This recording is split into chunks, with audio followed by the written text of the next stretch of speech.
ताल और राग पर भी हमने बातचीत की थी। इसके साथ साथ आज हमने कर्नाटक संगीत पर भी बातचीत चुनी। अब इस सत्र में हम हिंदुस्तानी संगीत के विविध रूप, उसके महत्व, उसके परिक्षेत्र और किस प्रकार से ये संगीत हमारी सांस्कृतिक धरोहर को अपने अंदर पिरोए रखते हैं, किस प्रकार से एक स्वस्थ समाज साहित्य और संगीत के माध्यम से अपनी सांस्कृतिक विरासत को आगे बढ़ाता है। आज हम इन सभी सत्रों में जब हम इन संगीत के महत्व से, इनके विभिन्न पहलुओं से परिचित होंगे तो निश्चित रूप से अपनी सांस्कृतिक विरासत के प्रति हमारे अंदर एक गौरव का भाव विकसित हो। तो मैं इस सत्र को पुनः इस सत्र के अध्यक्ष प्रोफेसर ओम प्रकाश सिंह जी से अनुरोध करता हूं, सत्रीय अध्यक्षता के लिए ऊपर आए, मंच पर आसन ग्रहण करें। अब मैं मैडम सिकता दास जी से अनुरोध करूंगा कि इस सत्र के सम्मानित अतिथियों का, वक्ताओं का और मेरे अध्यक्ष जी का आप पारंपरिक रूप से, औपचारिक रूप से स्वागत सम्मान करके इस सत्र की शुरुआत करें। सिकता दास।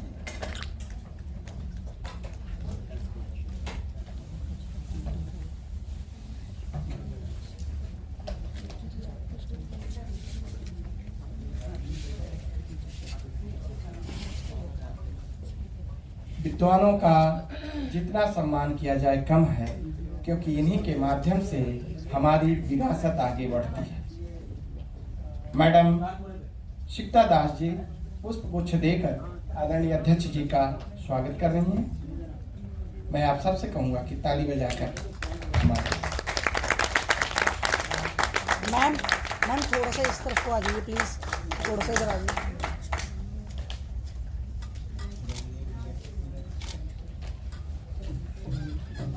इसके बाद आज के जो हमारे मुख्य वक्ता हैं प्रोफेसर विनीत गोस्वामी जी, मैं मैडम से अनुरोध करूंगा कि पुष्पगुच्छ देकर आपका भी सम्मान करें। दोस्तों, आप सभी जानते हैं कि संगीत के माध्यम से, रागों के माध्यम से हमारे भाव और विचार हमारे हृदय में स्थायी रूप से जगह बना लेते हैं, हमें अंदर से उत्प्रेरित करते हैं। और आज हम देखेंगे इस सत्र में कि हिंदुस्तानी म्यूजिक के संपूर्ण पहलुओं पर प्रकाश पड़ेगा और हम निश्चित रूप से आज के इस सत्र से लाभान्वित होंगे। तो मैं यह सत्र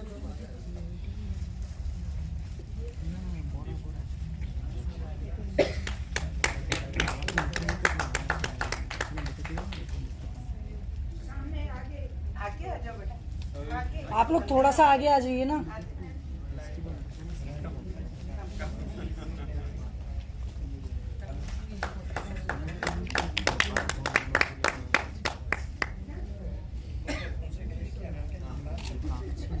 यस मैम।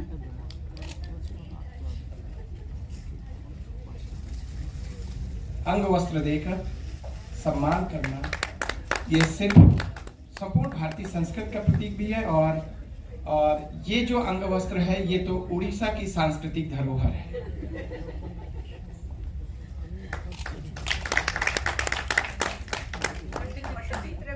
जी जी, भगवान जगन्नाथ का आशीर्वाद भी हमें मिलता रहे। yes. और भगवान जगन्नाथ को केंद्र में रखकर जो एक संस्कृति विकसित हुई है उड़ीसा में, वो अद्भुत है और अपना विशिष्ट स्थान रखती है, अपनी विशिष्ट पहचान भी बनाए रखती है।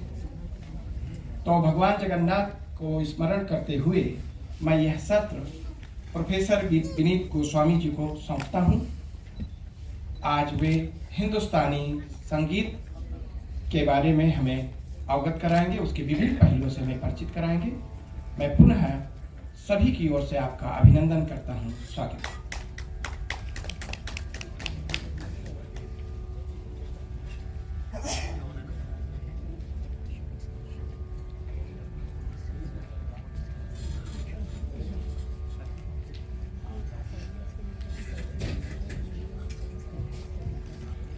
नमस्कार सभी विद्वजनों को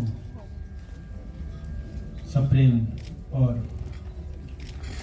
सादर नमस्कार। सर्वप्रथम मैं अत्यंत आभारी हूँ कि मुझे इस सुंदर आयोजन का हिस्सा बनाया गया है और भारतीय संगीत, उत्तर भारतीय संगीत के विषय में बोलने के लिए आमंत्रित किया गया है।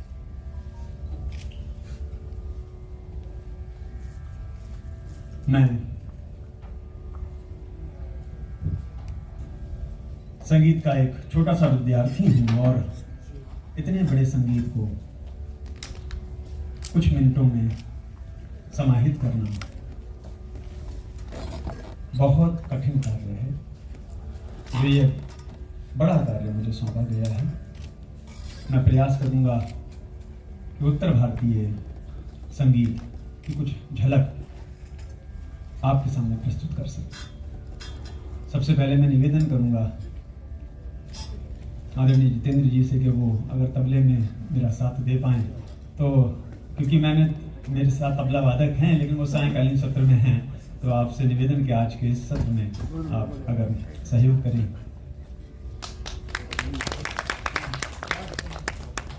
तबला होगा तो फिर मजा आएगा। आज के दोनों सत्र मैंने सुने और मैं भी लाभान्वित हुआ और निश्चित ही यहाँ बैठे सभी रसिक जन भी लाभान्वित हुए होंगे। एक सेंटेंस से मैं अपनी बात प्रारंभ करना चाहता हूँ। वो एक वाक्य जो सुधा जी ने आखिर में कहा था कि इसको आप कर्नाटक संगीत या ऐसे ना कहकर भारतीय संगीत कहें, तो वही एक वाक्य संपूर्ण दिखाई देता है सभी संगीतों के लिए। संगीत किसी परिधि में बंधा हुआ कोई ऐसी चीज नहीं है कि उसे बांध लिया जाए, फिर भी उसका नामकरण इस प्रकार हो जाता है कि वो एक क्षेत्र से बंध जाता है। इसलिए कर्नाटक संगीत, ओडिसी संगीत और उत्तर भारतीय संगीत कहा जाता है। लेकिन इसके साथ ही एक और इसकी परिभाषा प्रचलित है, वो है कि music is a universal language. इसलिए कहते हैं कि संगीत विश्व की भाषा है कि उसमें कोई भाषा नहीं होती, उसमें भाव होते हैं और भाव किसी भी क्षेत्र में समान रूप से वही होते हैं। जो उत्तर भारत में है वही दक्षिण में होंगे, जो भारत में है वही पाश्चात्य में होंगे। तो मूल रूप से कहा जाए तो संगीत भावों की परंपरा है कि कैसे भावों को उद्वेलित किया जाए, कैसे भावों को, अपने भावों को प्रकट किया जाए। उसका माध्यम क्या हो वो पृथक पृथक हो सकता है।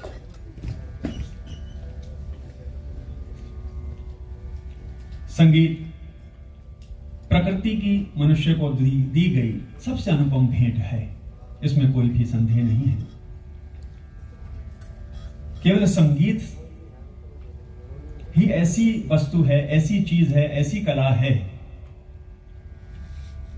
अगर सूक्ष्मता से हम दृष्टि रखें तो ये एक ऐसा महल है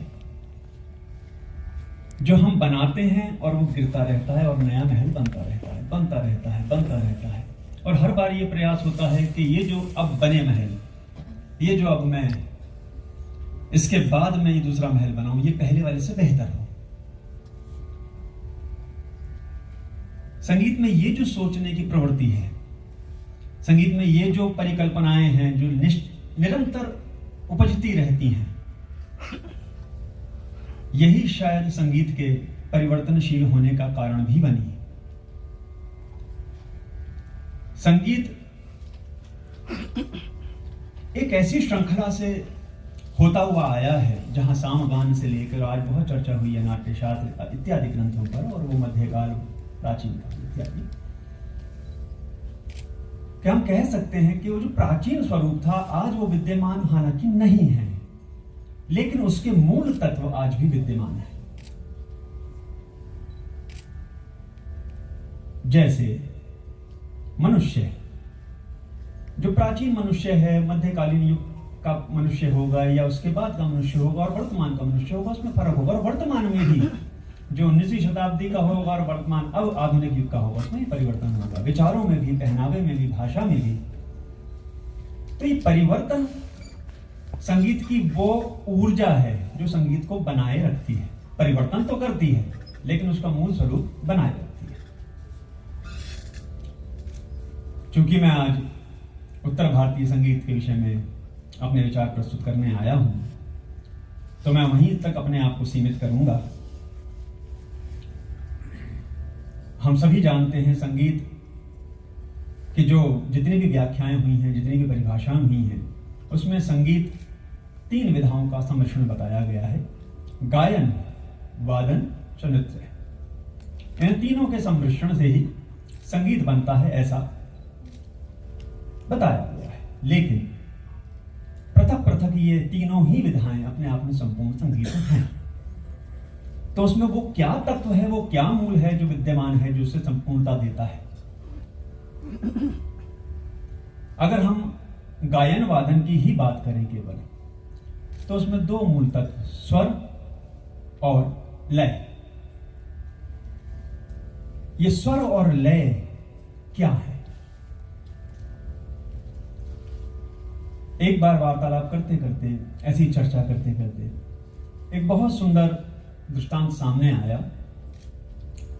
वो आपसे साझा करता हूं कि सुर और लय क्या है। किसी ने कहा कि इन सुर और लय के बिना सृष्टि संभव नहीं। तो मैंने कहा संगीत इतना महान है कि संगीत के बिना, बोले नहीं, सुर और लय। सुर और लय से संगीत बना है, लेकिन सुर और लय के बिना सृष्टि संभव नहीं। क्यों?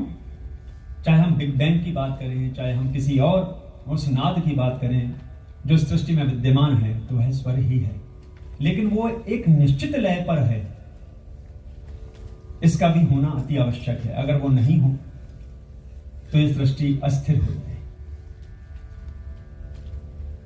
अगर हम मनुष्य की बात करें अब यहां पर, तो मनुष्य के जन्म से लेकर उसका जन्म ही स्वर और लय पर आधारित है।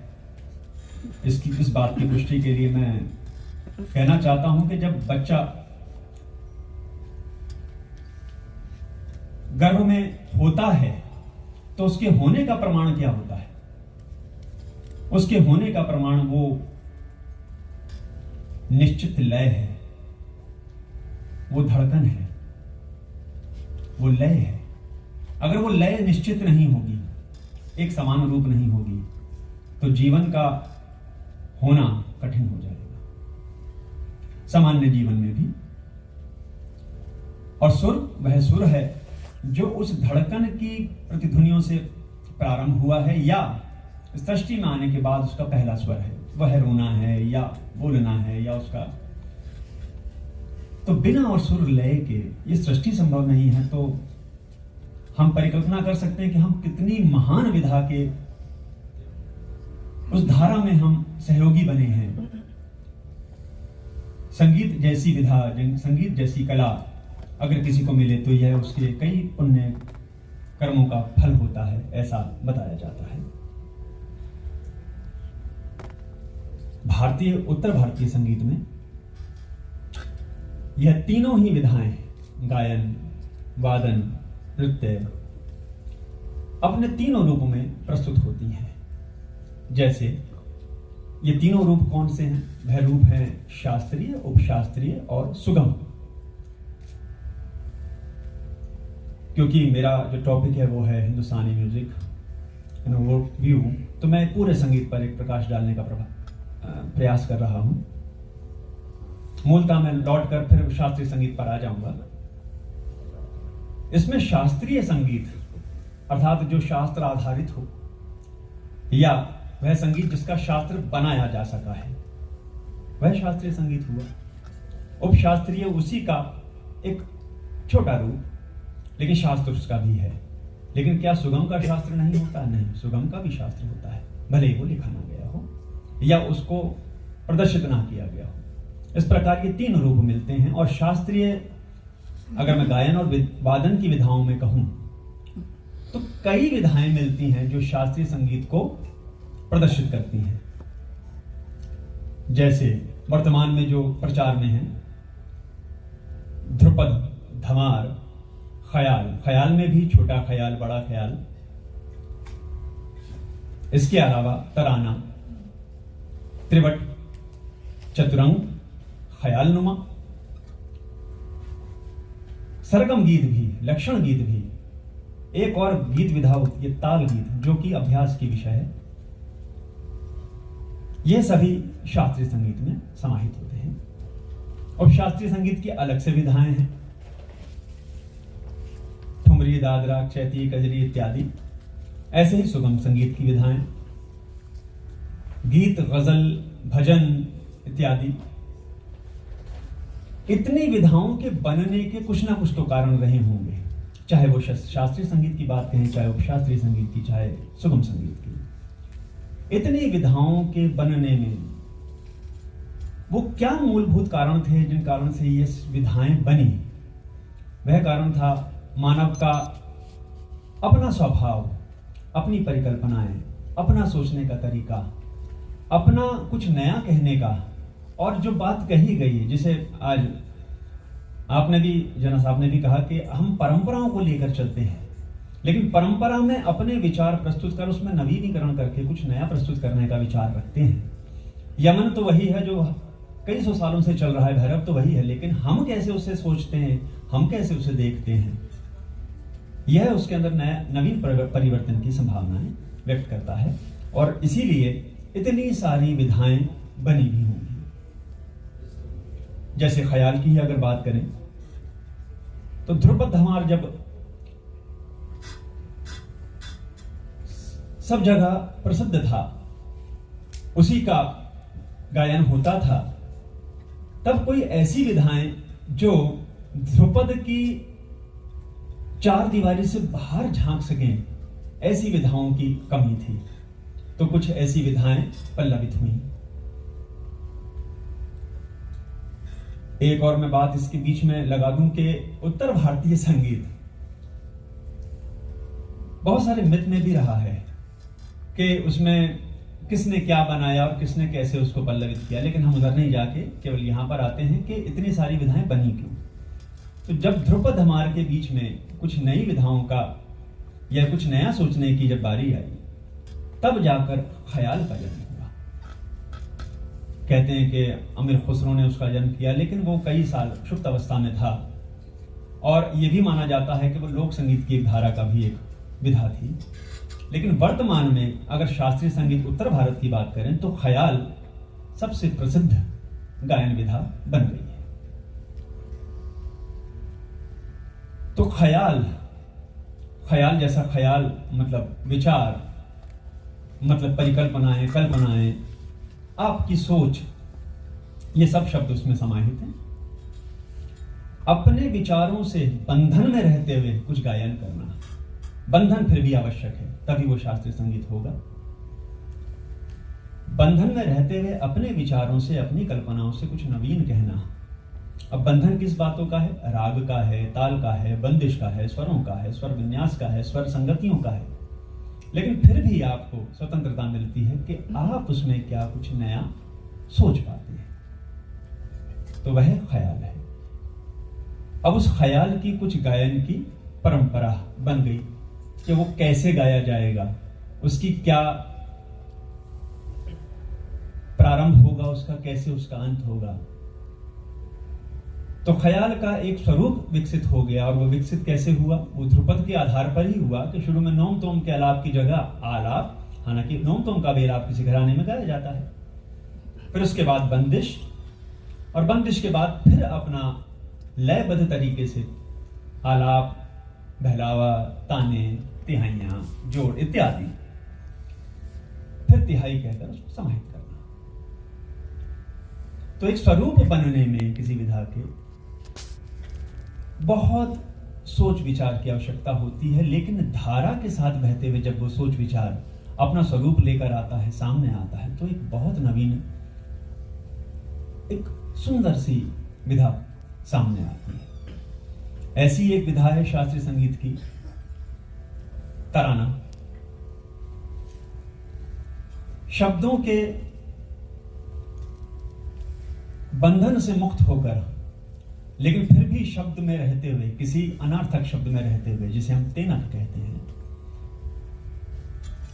ख्याल के तरीके से ही गायन करना और द्रुत लय में करना, उसे तराना कहते हैं।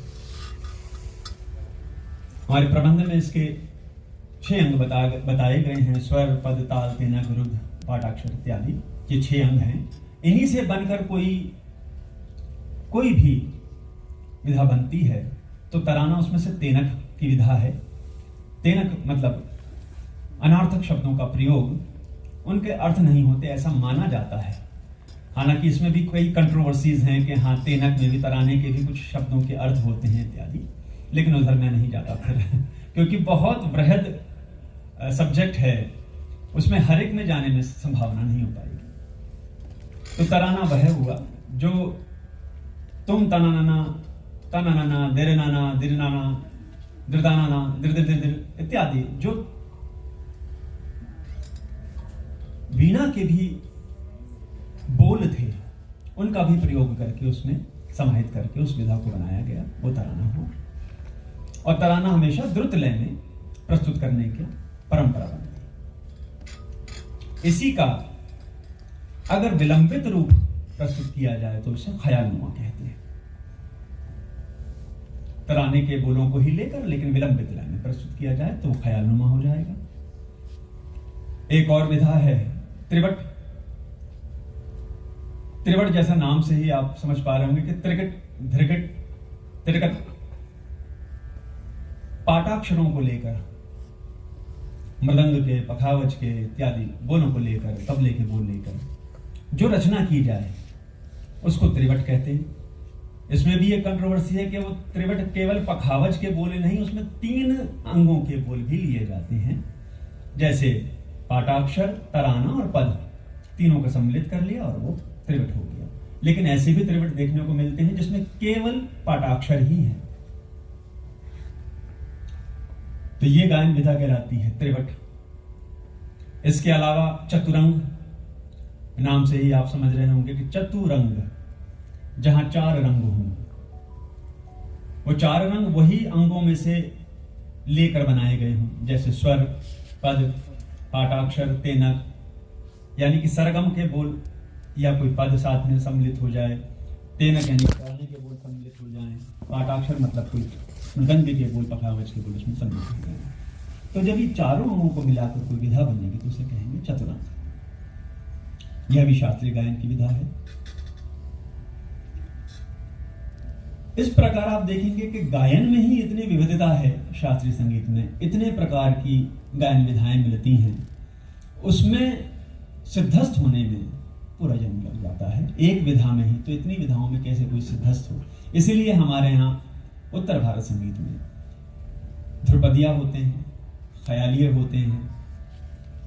हमारे यहाँ एक सम्मिलित रूप मिल जाए ऐसा बड़ा मुश्किल होता है कि जो ध्रुपद, धमार, ख्याल, टप्पा, ठुमरी इत्यादि सब पर अपना समान अधिकार रखें, ऐसा बड़ा मुश्किल मिलता है, क्योंकि सभी गायकियों में बहुत बड़े बड़े फर्क भी हैं और उनके रियाज के अलग अलग तरीके हैं।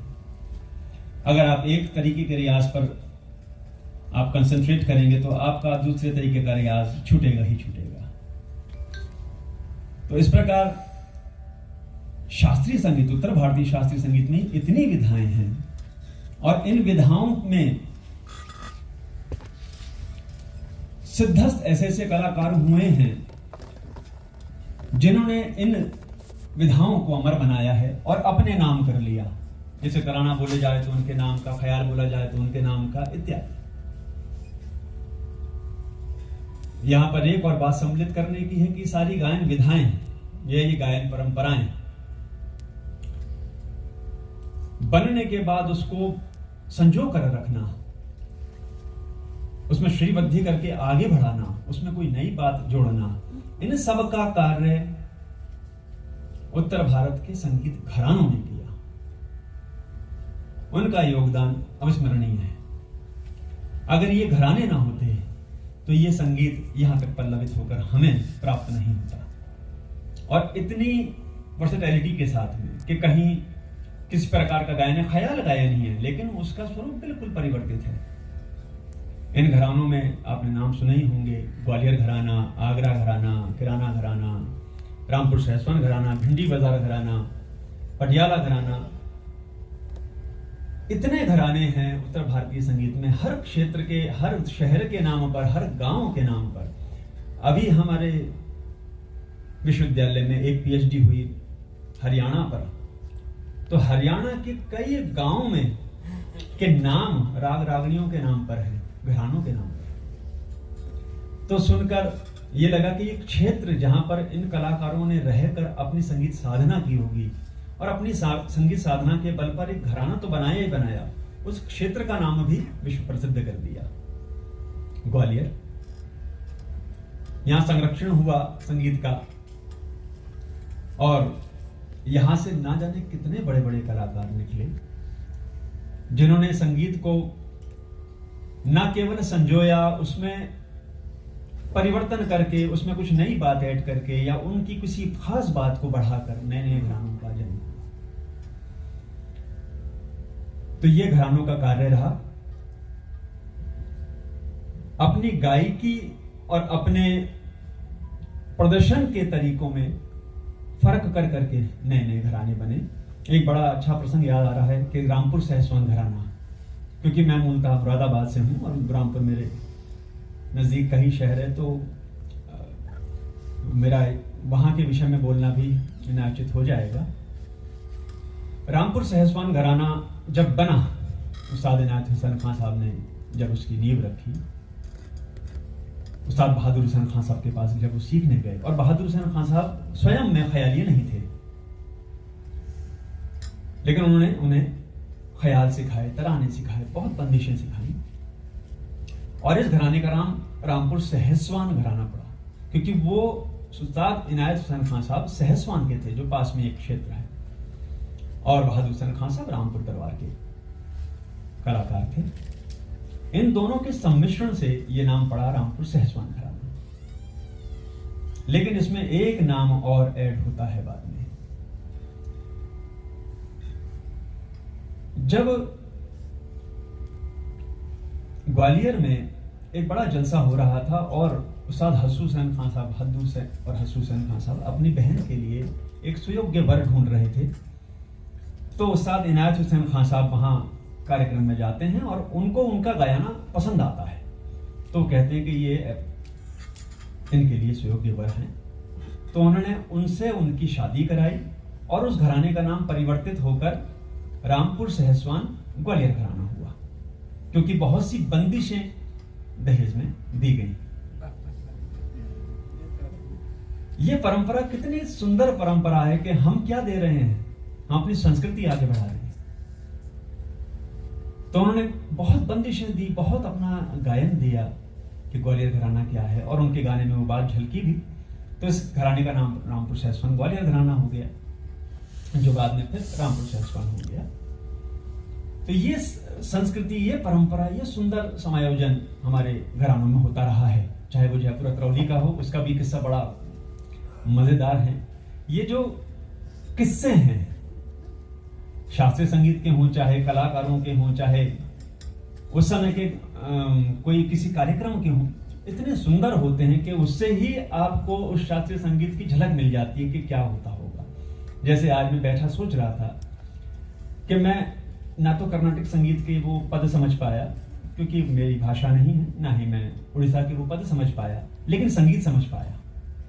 वो मृदुता, वो भाव, वो अंदर तक पहुंचे, चाहे वो कर्नाटक संगीत हो, चाहे वो।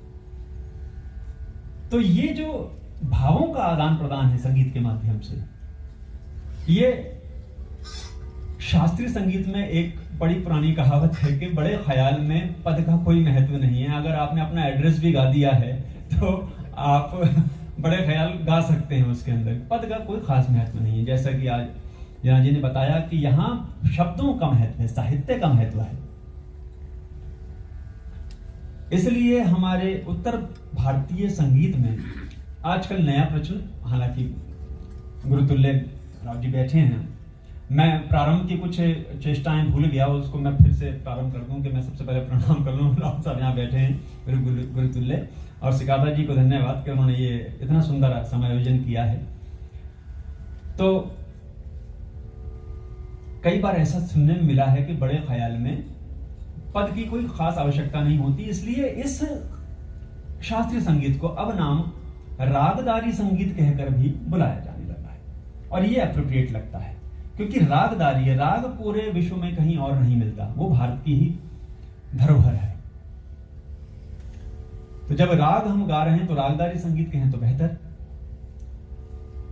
फिर पद अगर हम गायन में लें तो पद है, लेकिन वादन में क्या करें, वहां तो पद नहीं है। और हमारे यहाँ तो वादन की भी एक बृहद श्रृंखला मिलती है, चाहे सितार वादन हो, सरोद वादन हो, फ्लूट हो, हर प्रकार के वाद्यों में शास्त्रीय संगीत की प्रस्तुति होती है। घन को अगर छोड़ दिया जाए तो, अगर घन में भी कहीं होती हो तो मेरे संज्ञान में नहीं होगी शायद, वरना चारों प्रकार के तत्व, वितत, सुशील और अमृत सभी में अपने अपने शास्त्रीय संगीत की प्रस्तुतियां होती हैं, और उनके अपने अपने घराने भी हैं। इतना बृहद संगीत है उत्तर भारतीय संगीत। इसको उत्तर भारतीय मुझे बार बार कहना पड़ा क्योंकि उत्तर का है, वरना भारतीय संगीत है। तो इन परंपराओं का हम निर्वहन कर रहे हैं, हम परंपराओं में हैं, हमें उसका रसास्वादन करने का अवसर मिला है, हमें वो सीखने का मौका मिला है, हम उसके शिष्य हो पाए हैं, ये बहुत बड़ी अनुकंपा है। और मैं इसके लिए अपने पेरेंट्स, अपने ईश्वर, सभी गुरु, सभी का धन्यवाद करता हूं। कुछ गायन विधाओं का प्रस्तुतिकरण कर मैं प्रयास करूंगा कि आपको समझा पाऊं कि हर विधा में क्या क्या फर्क होता है। आधा घंटा पूरा भाषण, पूरा आधा घंटा हो गया।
मैं पुनः आदरणीय जितेंद्र जी को धन्यवाद करूंगा कि मंच पर ही मैंने बुलाया है और तो मेरा साथ देने आए हैं। यही भाव है संगीत का। उत्तर भारतीय संगीत तो अपने आप में समाहित ही करता आया है सभी को। आज आदरणीय रघुनाथन जी ने मुझसे कहा कि पहला सत्र मेरा, तो मैंने बहुत सहज भाव से स्वीकारा क्योंकि उनको कहीं जाना था। यही विनम्र भाव, यही अनुराग, यही विनीत भाव संगीत का मूल है। अगर ये भाव अंदर नहीं आया तो कुछ समाहित नहीं होगा, और जब तक समाहित नहीं होगा तो कुछ आप दे नहीं पाएंगे। मैं बहुत छोटा विद्यार्थी हूं संगीत का, फिर भी प्रयास करता हूं कि आपको कुछ उत्तर भारतीय संगीत सुना पाऊं। मौसम है तो मौसम का एक राग का कुछ सुना रहा हूँ।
गरजे घटा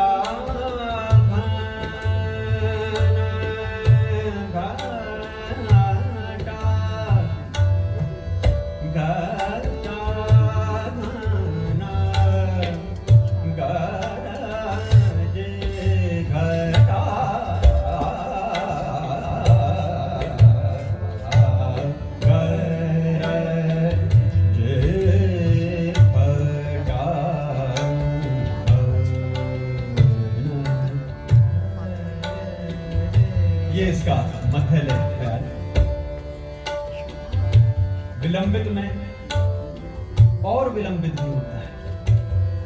विलंबित के लिए ताले भी निर्धारित हैं, लेकिन ये मध्य लय का, मध्य ताल का ख्याल। गरज घंटा घन घन घन घन घन गरज घटा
गमक का, पहलावे का प्रयोग कर इस बड़े ख्याल को सजाया जाता है।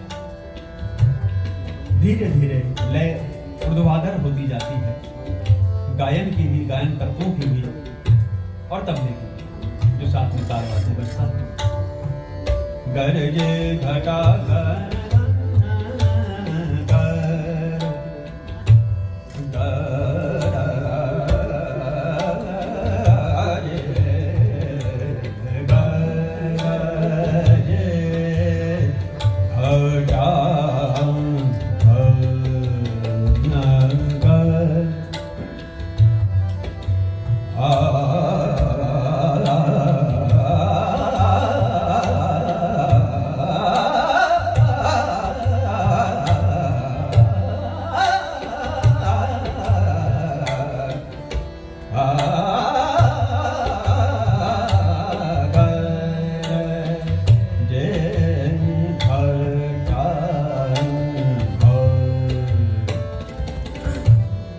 धीरे धीरे कानों की ओर।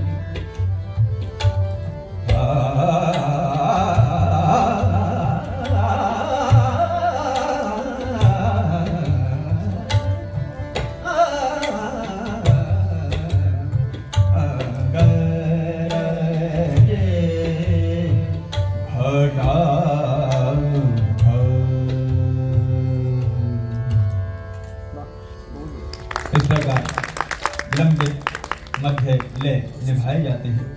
फिर उसके बाद आती है द्रुत ख्याल की बारी, जिसमें तानों का ही प्रयोग अधिकतर देखने को मिलता है। अगर विलंबित और मध्य लय के ख्याल नहीं गाए हैं तो द्रुत लय में आलाप भी करने का प्रचार है।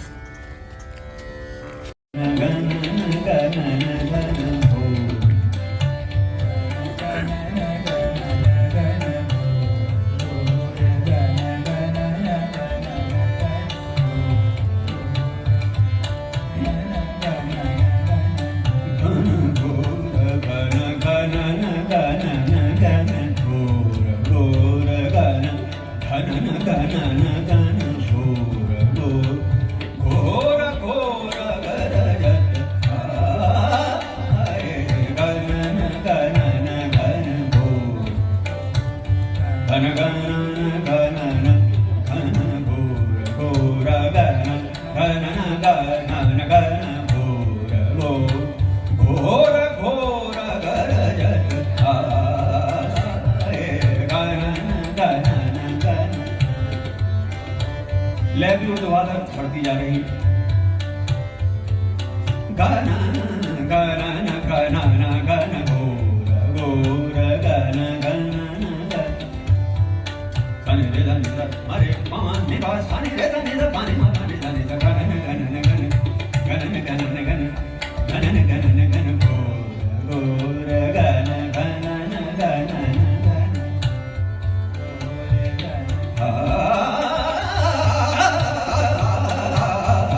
गणन गणन गण गणन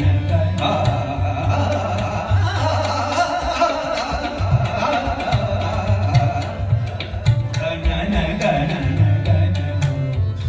इस प्रकार कानों को समाहित करते करते इसका वर्धन करते हैं और फिर से समाप्त करते हैं। ये ख्याल गायन की परंपरा।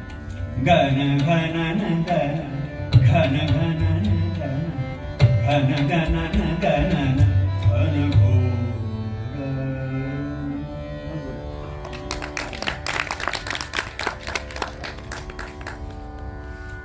जिस प्रकार ये ख्याल गायन विधा अपने प्रारूप में सिद्धस्त हो चुकी है कि हाँ इस प्रकार इसका गायन किया जाएगा, उसी प्रकार हर गायन विधा पूरी तरीके से उसी प्रकार उसका गायन किया जाए, वादन किया जाए, इस प्रकार की बनकर प्रसिद्ध है। उसको वैसे ही निभाना पड़ेगा। लेकिन इसके बीच में एक आपको स्वतंत्रता मिलती है कि आप अपने विचारों से, अपनी कल्पनाओं से, अपने घराने से, अपनी शिक्षा से आपने कैसा रियाज किया वैसे उसको पल्लवित किया जा सकता है, फिर भी चार दीवारी में रहते हुए। ये शास्त्रीय संगीत की ऐसी विधाएं हैं। मैं एक और विधा आपके सामने प्रस्तुत करता हूं। एक त्रिवट पेश करता हूं आपको कि त्रिवट गायन विधा कैसी होती है।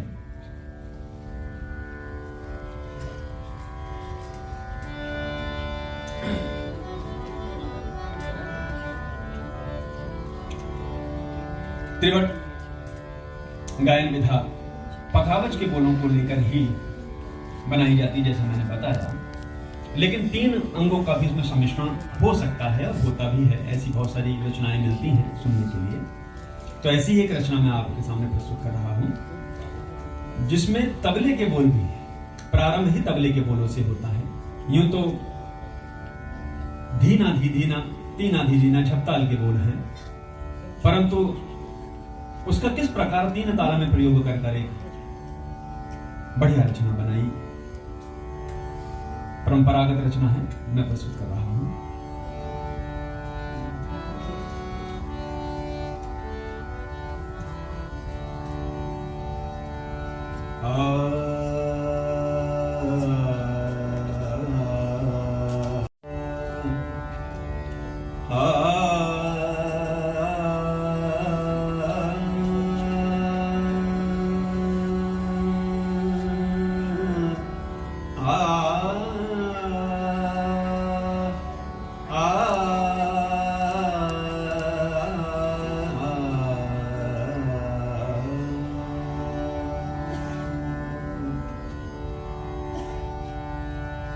धीरगड़तक धी धीना धीना तीना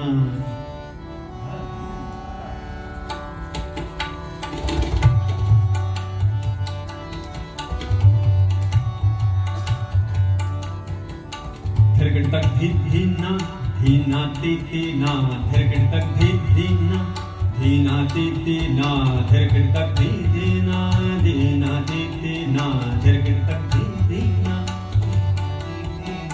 धीरगड़तक धी धीना दे देना देना ना तुम ताना ना ना धी धीना दे देना देना ना तुम तराने के धी धीना दे देना देना ना तुम ताना ना ना धी धीना दे देना देना। गुरु को ध्यावे तब वेद पावे धुनि पद। तराना पटाक्षर और पद तीनों का सम्मिश्रण करके गुरु को ध्यावे तब वेद पावे धुनि, गुरु को ध्यावे तब वेद पावे। धीरगड़तक धी धीना ना गिरतक धीना धीरगड़तक धी धीना धीना धी धीना धीरगड़तक धी धीना धीना धी धीना धीरगड़तक धिरकिट तक धी धी ना दे दी ना ना तुम ता ना ना ना धी धी ना दे दी ना ना तुम ता ना ना। गुरु को ध्यावे तब वेद पावे तू, गुरु को ध्यावे तब वेद पावे तू। धिरकिट तक धी धी ना ना धिरकिट तक धी ना धिरकिट तक धी ना धी ना धिरकिट तक धी दुरुत मध्य वीलम वीरवार दुरुत मध्य वीलम वीरवार दुरुत मध्य वीलम वीरवार दुरुत मध्य वीलम ताल ताल समवीषम को ताल ताल समवीषम को ताल काल समवीषम को काट भरन कर दिखावे काट भरन कर दिखावे गुरु मत तप बड़ो गायक कहावे।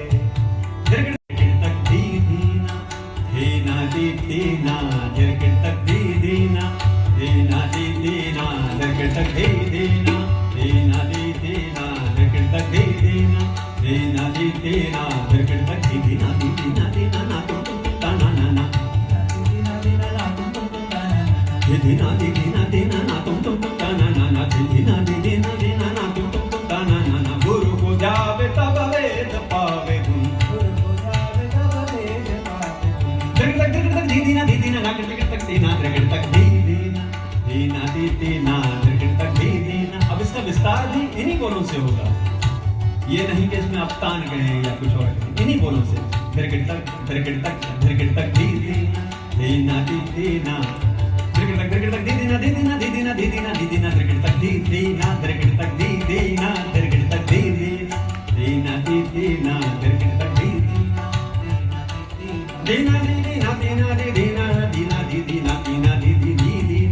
धीना धीना धिरकिट तक धीना धीना धिरकिट तक धिरकिट तक धीना धिरकिट तक धिरकिट तक धीना धिरकिट तक धिरकिट तक धीना धिरकिट तक धिरकिट तक धीना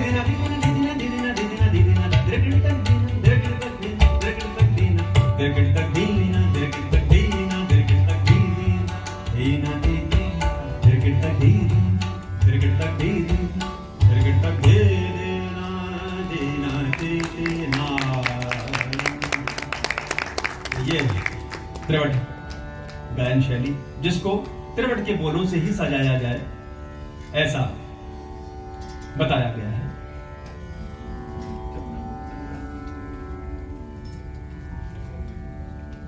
एक और गायन शैली है आपके सामने प्रस्तुत, उसकी थोड़ी वानगी मैं आपके सामने प्रस्तुत करना चाहूंगा। चतुरंग, जैसा नाम से ही प्रदर्शित है कि चतुरंग, चार रंग उसमें हैं, वही चार अंग। तो वह चार अंग तराना, पद, पाठाक्षर और सरगम, इनसे मिलकर जो विधा बनी वो चतुरंग। एक सिंधूरा में पंडित विष्णु दिगंबर पुरस्कार जी का बहुत सुंदर चतुरंग है, वो मैं प्रस्तुत कर रहा हूं।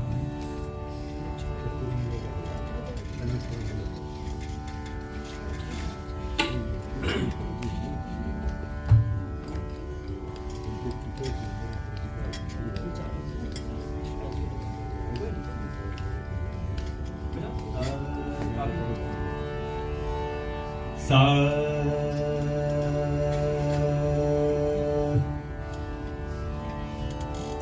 दे ना रे ना रे ना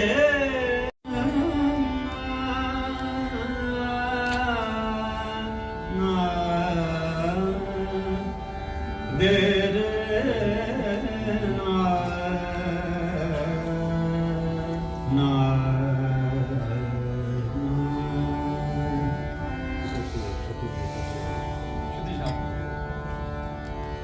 चतुरंग गावो गुने सब मिलकर, चतुरंग गावो गुने सब मिलकर, चतुरंग गावो गुने सब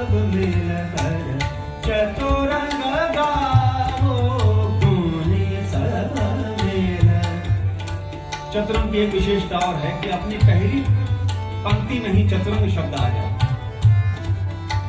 चतुरंग गावो गुण सब मिलकर, चतुरंग गावो गुण सब मिलकर, आज तान आलाप करन सुन, चतुरंग गावो गुण सब मिलकर, चतुरंग गावो गुण सब मिलकर, आज तान आलाप करन सुन, चतुरंग गावो गुण सब मिलकर, नादिर धितिलाना तदीम दीम ताना नादिर धितिलाना तदीम दीम ताना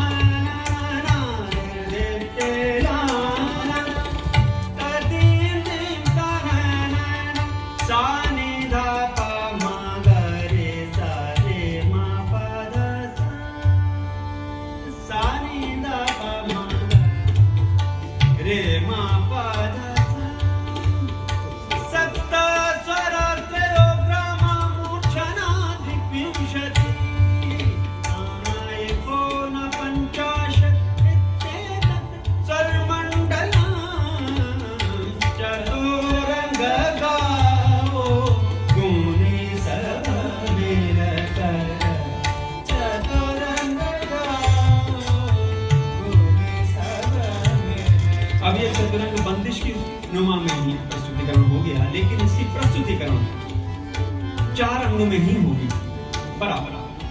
चतुरंग चतुरंग गावो गुण सब, चतुरंग गावो गुण सब मिलकर, चतुरंग चतुरंग सब मिलकर, सब मिलकर, चतुरंग गावो गुण सब मिलकर, आज तान आलाप करन सुन, चतुरंग गावो गुण सब मिलकर, नादिर धितिलाना नादिर धितिलाना धितिलाना धितिनादिर धितिलाना तदीम दीम ताना नादिर धितिलाना तदीम दीम ताना नादिर धितिलाना तदीम नादिर धितिलाना नादिर धितिलाना नादिर धितिलाना धितिलाना नादिर धितिलाना तदीम दीम ताना सानी धा पा मा गरे सा रे मा पा धा सा, सानी धा पा मा गरे सा रे मा पा धा सा, सानी धा पा मा गरे सानी धा मा मा गरे सा रे मा पा धा सानी धा पा मा गरे सा रे मा पा धा सा रे मा पा धा सानी धा पा सानी धा पा मा गरे सा रे मा पा धा सानी धा पा मा गरे सा, सानी धा पा मा गरे सा रे मा पा धा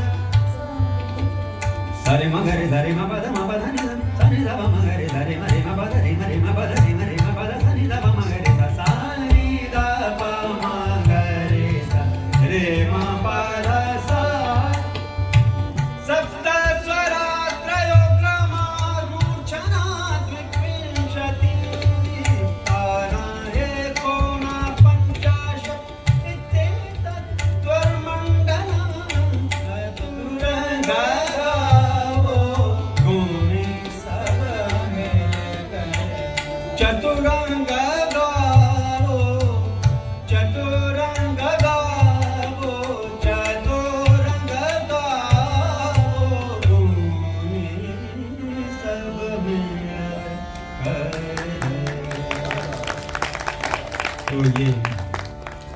चतुरंग गायन विधा,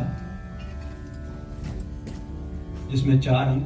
इसमें पाठाक्षर, इस वाली बंदिश में पाठाक्षर वो संस्कृत के का श्लोक है जो इसमें प्रयोग किया गया है, उसको पाठाक्षर मानकर उसका वैसा ही प्रयोग करते हैं।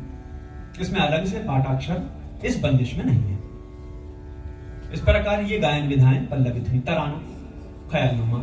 समय बहुत कम है इसलिए मैं इन सब विधाओं का अलग अलग प्रस्तुतिकरण करूं वो संभव नहीं। टप्पा, उपशास्त्रीय में अलग विधाएं हैं, ठुमरी है, दादरा है, चैती है, कजरी है, उन सब का भी प्रस्तुतिकरण किया जा सकता है, लेकिन आज उसकी संभावना नहीं। सायंकालीन सत्र में वैसे ही एक प्रस्तुतिकरण है ही। तो ये सारी गायन विधाओं से उत्तर भारतीय संगीत इतना पल्लवित, इतना विशाल बना है। और इस सभी गायन विधाओं में कर्नाटक संगीत के तत्व, इवन मैं आज सुन रहा था तो उड़ीसी संगीत के तत्व, पूरे संपूर्ण भारत के जो तत्व हैं वो सम्मिलित हुए, तब जाकर ये उत्तर भारतीय संगीत बना। भारतीय संगीत बस उत्तर के क्षेत्र में ये पल्लवित हुआ, ये इसका नामकरण हुआ, वरना यह पूरे हिंदुस्तान ही नहीं पूरे विश्व का संगीत है मूलतः। लेकिन आज के सेमिनार में यही मुझे अपने अंतिम वाक्यों में यही कहना है।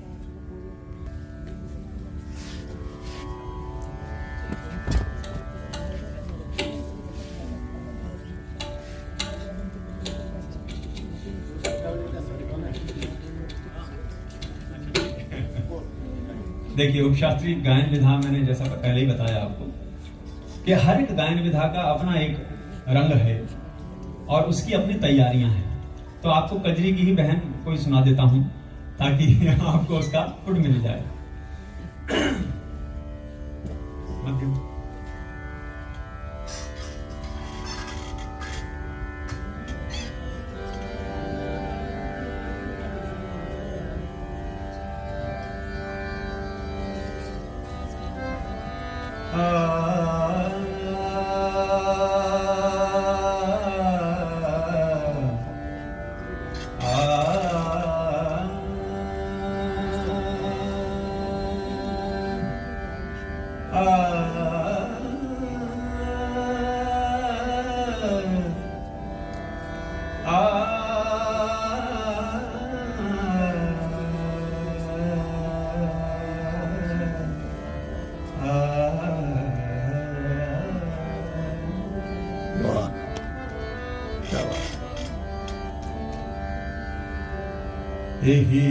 टैया मोती जाहिराए गईले हाय राम,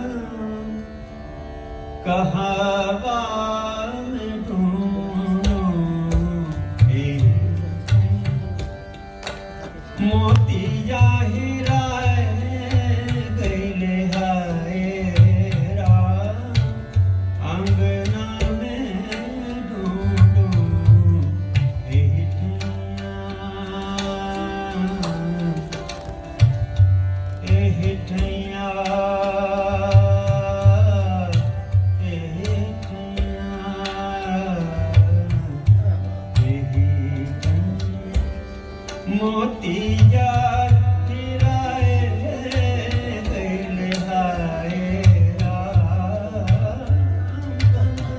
क्या बात है।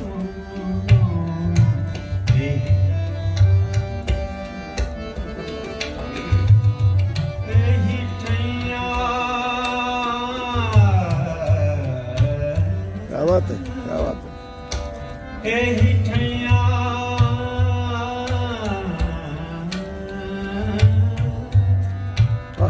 मोतिया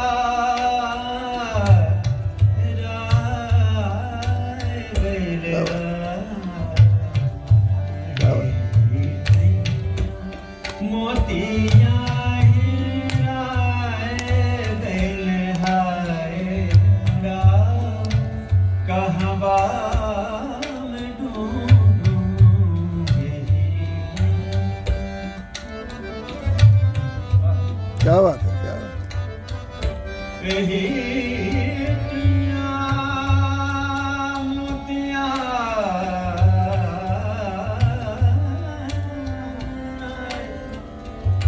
हिठैया मोतिया गईले रामा हिठैया मोतिया हिराए गईले हाय राम कहवा ढूंढूं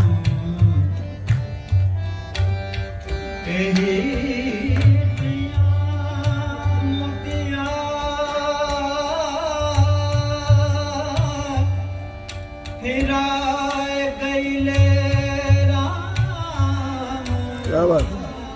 राम राम राम मोतिया हिराए गईले हाय क्या बात है? वाह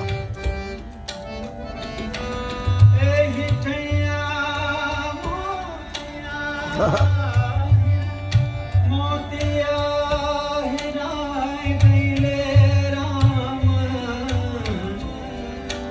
मोतिया गायन तत्व भी गायन विधाओं के अनुरूप यहाँ गमक बहलावे मीर इत्यादि का उस प्रकार प्रयोग नहीं होगा, तो यहाँ उसके अनुरूप तत्वों का प्रयोग होगा। गायन विधाओं में गायन तत्वों का भी इतना बड़ा योग।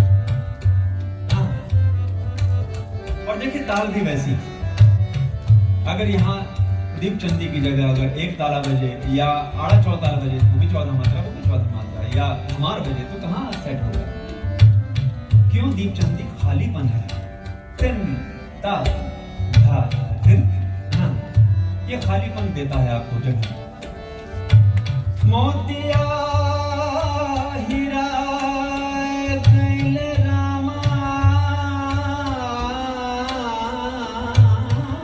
क्या बात है? रामा रामा एही ठैया मोतिया हिराए गईले रामा कहवा ढूंढूं एही।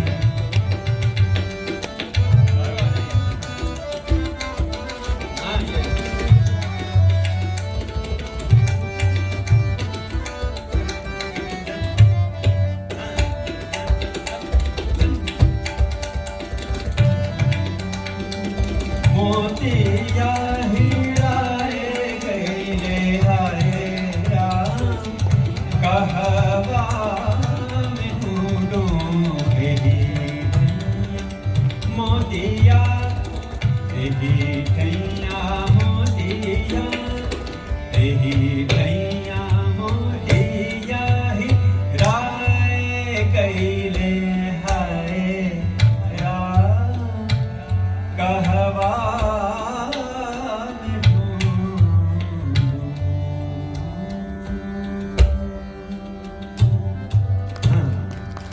क्या बात, क्या बात, तो ये आनंद आ गया। देखिए ऐसी गायन विधा भी भारत में है। हालांकि अधिकतर विधाएं ऐसी हैं जो शंखवाकार लय लिए होती हैं, अर्थात जिनकी लय प्रारंभ में कम हो और बाद में तेज हो, द्रुत में जाए। लेकिन ऐसी विधा देखने को आपको कम मिलेंगी जो शास्त्रीय संगीत में ही मिलेंगी, जहां आप विलंबित से शुरू करें, मध्य जाएं, द्रुत जाएं और लौट कर विलंबित में आए। ये लय का जो परिमार्जन है, ये केवल उपशास्त्रीय संगीत की विधाओं में मिलता है। तो ये उपशास्त्रीय संगीत की एक विधा मैंने प्रस्तुत की आपके समक्ष। मुझे लगता है कि मैं 1% तो न्याय कर पाया हूँगा। इतने बृहद संगीत को संभालने की बहुत बड़ी जिम्मेदारी मेरे कंधों पर दी गई थी। आदरणीय शिकाता जी का मैं बहुत बहुत धन्यवाद करूंगा, और संपूर्ण टीम का, इस पूरे संगठन का, जवाहरलाल नेहरू यूनिवर्सिटी का, कि इनके सम्मिलित रूप से ऐसा सुंदर समायोजन, सुंदर सेमिनार यहाँ हुआ है और हो रहा है, जिसमें संपूर्ण भारत के दर्शन हो रहे हैं। एक ही मंच पर अगर संपूर्ण भारत के दर्शन हो तो ऐसा सुंदर सेमिनार तो अपने आप में काबिल तारीफ है। तो बहुत बहुत एक धन्यवाद। बार बहुत बहुत जोरदार ताली साधुवाद। बजाइए साधु शानदार प्रस्तुति के लिए। बहुत बहुत धन्यवाद डॉक्टर विनीत गोस्वामी जी, आपके इस सारगर्भित व्याख्यान और साथ में प्रदर्शन के साथ।